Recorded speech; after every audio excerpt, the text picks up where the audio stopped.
नमस्ते। जुमे के बहाने दुनिया के मुस्लिम देशों ने ठुमके दिखाने की जो चाल चली थी वह अमेरिका की एक घुड़की के आगे ढेर हो गई।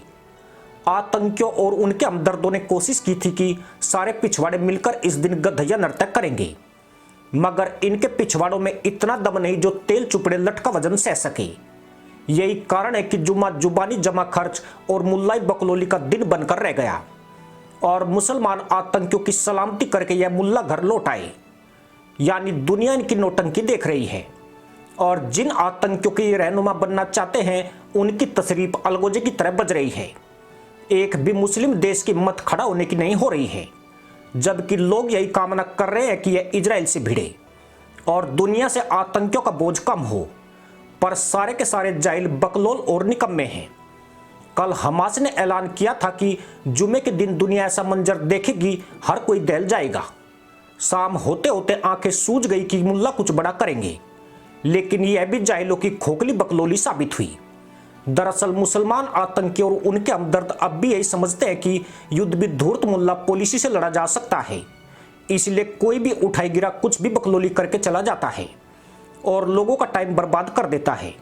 सारे मुस्लिम देश फोन घुमाने, तहमद लहराने और पिछवाड़ा दिखाने में व्यस्त है, जबकि इजराइल ने इनके नाइलपन का फायदा उठाकर गाजा के मुसलमानों को उत्तरी हिस्से से दक्षिण की ओर भगाना शुरू कर दिया है। हिंदुस्तानी जबान में इसे भगा भगा कर मारना कहते हैं। इजराइल का यह प्लान कितना खौफनाक है इसे सरल शब्दों में समझ सकते हैं। इजराइल पहले ही ऐलान कर चुका है कि गाजा अब पहले जैसा नहीं रहेगा। उसकी आर्मी अब उस लक्ष्य की ओर बढ़ रही है। IDF यानी इजराइल डिफेंस फोर्स ने 2300 इमारतों को नेस्तनाबूद कर दिया है। इन इमारतों में कितने लोग रहते होंगे और हमले के बाद कितने लोगों की कब्र बनी होगी अंदाजा लगाना मुश्किल नहीं है। यह इमारतें 3 से 8 मंजिल तक ऊंचाई की थी, जिनमें 50,000 लोग रहते थे, लेकिन उनकी बॉडी उठाने वाले भी जीवित नहीं बचे हैं। इजराइल गाजा के उत्तरी हिस्से पर अगले कुछ दिनों में कब्जा कर लेगा और उसे अपने अधीन ले लेगा, जबकि सारे मुसलमान आतंकियों को दक्षिण में धकेलकर उनका वहीं पर हिसाब किताब करेगा। मजे की बात यह है कि इजराइल उन्हें बच निकलने का रास्ता भी नहीं दे रहा है और मिस्र से लगती गाजा की सीमाओं को सील कर दिया गया है। मुस्लिम देश अपनी कौम को निपटते हुए बेशर्मी से देख रहे हैं।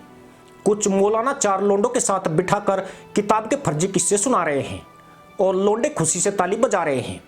इन्होंने ये किया था, फलाने वो किया था, जबकि किया कुछ भी नहीं था। अगर इतने बड़े बहादुर हो तो जाकर इजराइल से मुकाबला करो, पर जरा संभल कर। अमेरिका कंधे पर बहुत मोटा लठ लिए तैयार है, कहीं ऐसा ना हो कि तशरीफ छुपाकर आना पड़े। इसलिए मैदान में कूदने से पहले तशरीफ को 8-10 जोड़ी तहमद से जरूर छिपाकर ले जाना, वरना पूरा का पूरा लिपट कर लौटेंगे। पर बावजूद इसके मुल्ला देश मुल्ला गर्दी करने से बाज नहीं आ रहे हैं।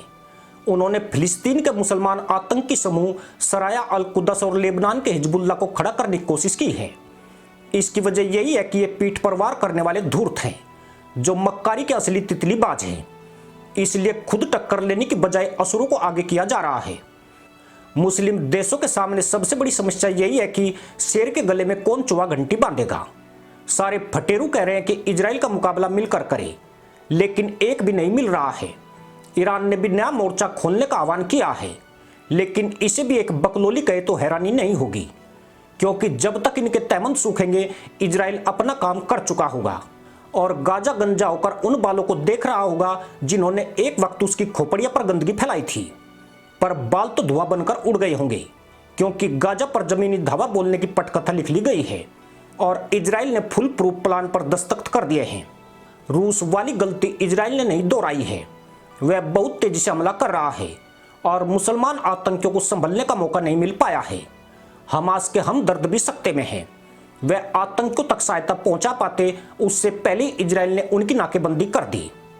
अब गाजा में फंसे दहशतगर्द चारों तरफ से घिर चुके हैं और इनमें से शायद बहुत कम जिंदा बचेंगे।